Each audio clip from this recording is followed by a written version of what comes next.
Oh, it's Big Ant, man. We back. Another edition of Urban Politicians TV. We tapped in with Dallas Retrofit right now.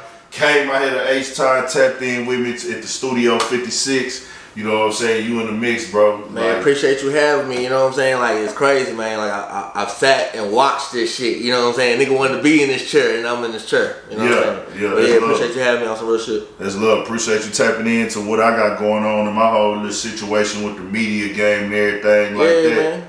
For shit show. So, you know, introduce yourself to the people. You got a blog that's going up. You working, you doing your thing, you know, introduce and tell them where to tap in with you at on that motherfucker. Man, it's your boy PREVI is the best, man. I'm the CEO of Dallas Retrofit and also the 806er, you know what I'm saying? I got a few platforms and we're just trying to make Texas come up, you know what I'm saying? I used to be an artist and I know how hard it is to kind of put your music out there and grow without a platform or feel like without distribution channels, what is the point, you know what I'm saying? That's what kind of led me to do what I'm doing. Yeah. But then also in a certain sense, like, and then I know you feel it too, like we mentor people, you know what I'm saying? Facts. I feel like we're filling the void that the generation before us didn't want to kind of step up to be, you know what I'm saying? So it's like, in that, I ain't trying to have niggas spin their wheels, or I remember like back in the day, like information was hard to come by, you know what I'm saying? It was. Like now it's to the point like niggas want to sell that bitch, you know what I'm saying? Yeah. So it's kind of like, you know what I'm saying, kind of being like what we didn't have, you know what I'm saying? Some of us that wanted to be artists or some of us that were in the industry and you trying to figure out what's really going on with the shit and niggas just didn't want to, I don't want to say give up the sauce, but even give up the information or even how to move. Like, it's kind of crazy how in the music industry, like, niggas will watch you fuck up a bag, bro. Oh yeah, I still think it's like that today. You know, you got certain niggas who gonna show that genuine love. They don't care about other people winning. And then you got certain niggas, they like, you gotta go through it, nigga, and figure it out on your own. I see you about to go head on collision.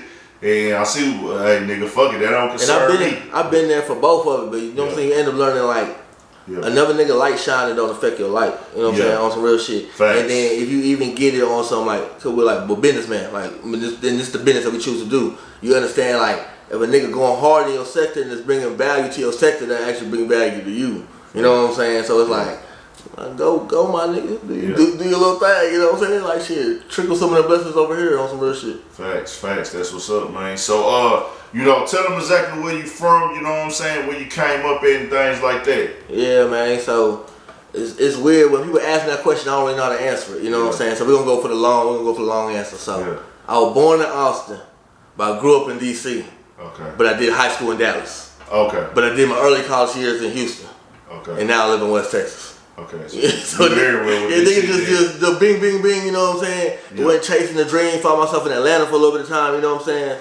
I was signed to 2013 or 2012 to Top Rock Moguls. They had distribution through Sony, so that was a West Coast label. So I was out there for a little time, you know what I'm saying? Nigga was on the last MTV freshman lineup, you know what I'm saying? So it's like I bounced around, like, you know what I'm saying? So when niggas ask me where I'm from, I'll be shit, my earth, my turf, you know what I'm saying? Yeah. So you was rapping at first, and you actually signed a distribution deal? No, it's so it was through a label that had an imprint that had distribution through Sony. Oh, okay. So you was like they had a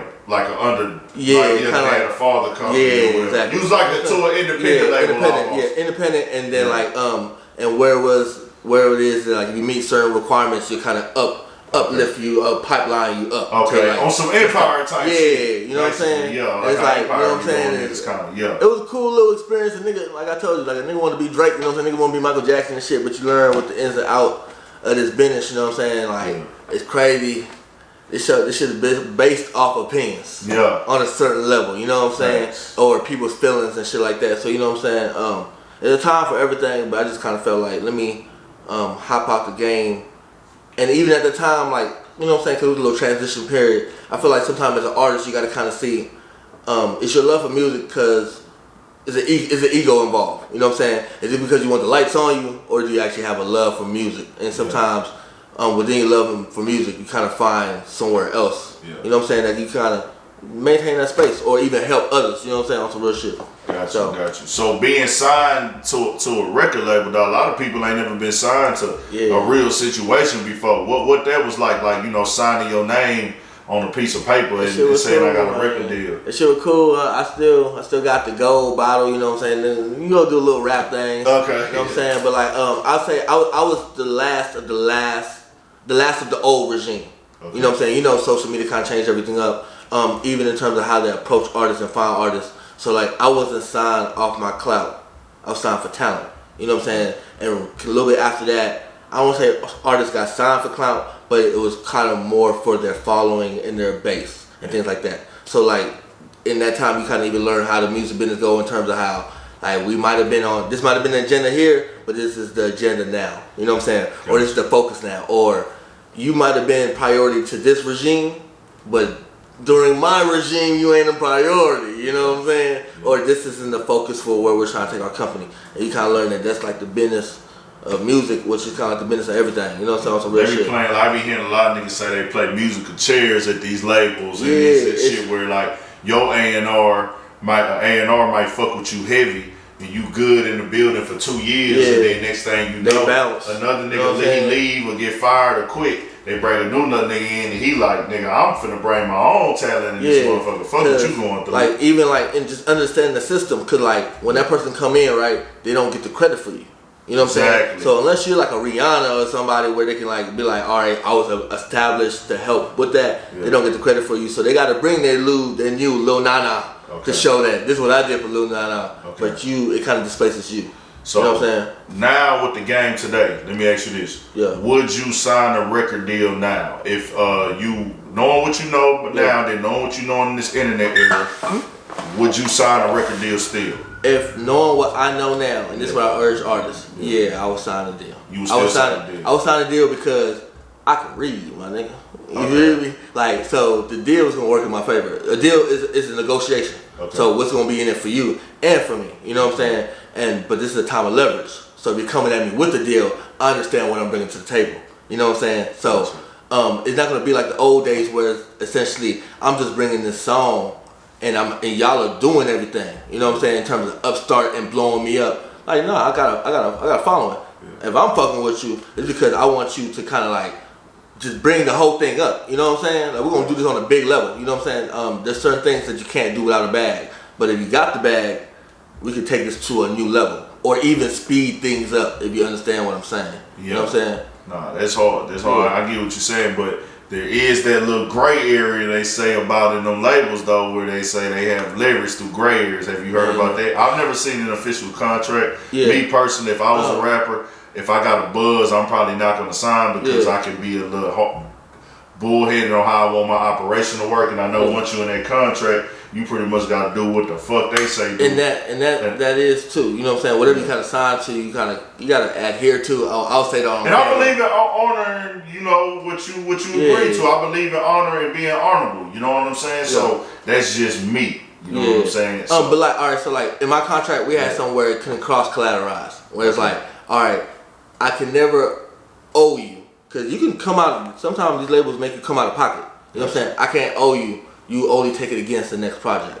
Okay. You know what I'm saying? So it's kind of like, man, it's what you negotiate for. You know what I'm saying? On some real shit. So it's kind of like, know what you're doing it, know why you're doing it, but then also make sure you're coming to the table with some shit. So that way, they ain't got to give you no bitch deal. You know what I'm saying? And it's basically like, you about to just take my dream and what we're doing already on a level. You know what I'm saying? Just like with any other business. 'Cause I feel like in the music business, we be having shit fucked up where it's a lot of dreams. You know what I'm saying? Right. But if any other business, we want to prove that this shit was at market. So it's proven that market. We can sell 1,000, we can sell 100,000, but with your help, we can maybe sell 1 million. Gotcha. You know what I'm saying? So maybe what you're maybe just doing is the marketing, not the whole manufacturing and the, you know what I'm saying, that we're doing. Because like money can buy connections, but there's still some connections to where they can't go. So how many years ago that was? That was 10. That was 10 like years 2012, 13. You know what I'm saying? But a nigga really just hopped out that rap shit last year. I kind of got shelled my damn self. And the nigga was trying to like, in my own way, I was trying to get the buzz or make them want to come back or just build the following. You know what I'm saying? But God got different things in different ways. But now I'm here. So so you jumped into blogging now. Yeah, man. What made you just say, man, I'm gonna go with this blogging shit? That shit crazy. Cause I was thinking about it today. Cause people asked me, and I'm gonna upload the post. Cause I saw that post, that meme that said, and it was around this time last year. if you don't come out this COVID-19 quarantine with a new skill, you done fucked up. You know what I'm saying? So I'm watching niggas like you. I'm watching Toon. Yeah. I told you, I already know Sean Cotton, so I've seen that for 10 years strong. Yeah. And it's like, I think I can ask some niggas some questions. You know what I'm saying? Yeah. And then it's like, with me being in the game, it's like, I got a lot of friends. Yeah. You know what I'm saying? Like, all we do is talk rap shit all the time. You know what I'm saying? But then also, within our age range, I feel like the digital divide kind of forgot about us too.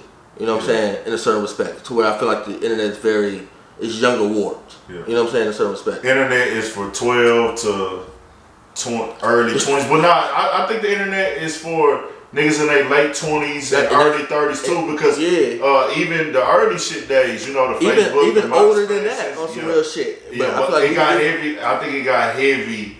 I think the internet got heavy when MySpace hit. That's when niggas realized, okay, we going to the internet. Yeah, you know what I'm saying? I remember having my little playlist on that bitch, you know what I'm saying? The first Top iPhone. 5 and all that shit. The first iPhone. The niggas who touched the first iPhone, I think them niggas are the niggas that realize, okay, this game is changing for shit show. And the crazy thing, I have my first iPhone at the house. Niggas that's 27. Yeah. What you say about niggas that's 27 and up, you kind of touched the internet and realized it was going to the internet as when you were in your early 20s. Yeah. Okay, niggas that's about 27 and up for sure. You know what I'm saying? And it's crazy because like you've seen the world without the internet, you know what I'm saying? And you've seen it with it, but it's kind of like the internet hasn't. It's the younger generation that's really, you know what I'm saying, maximizing the profit off it. 18, 19-year-olds, even 15-year-olds. Yeah, and if you understand it, it's like because they had the chance to watch. You know what I'm saying? Niggas are always perfecting. Just like in any trade, no matter how good you are, you got to know that the next nigga's coming. Just like I be telling niggas whenever we meet with bloggers, the next us is motherfucking watching this interview right now. You know what I'm saying? So like niggas are always getting better watching what we fuck up. You know what I'm saying? Perfecting and just like learning how to do more with less of the bag. You know what I'm saying? On some real shit.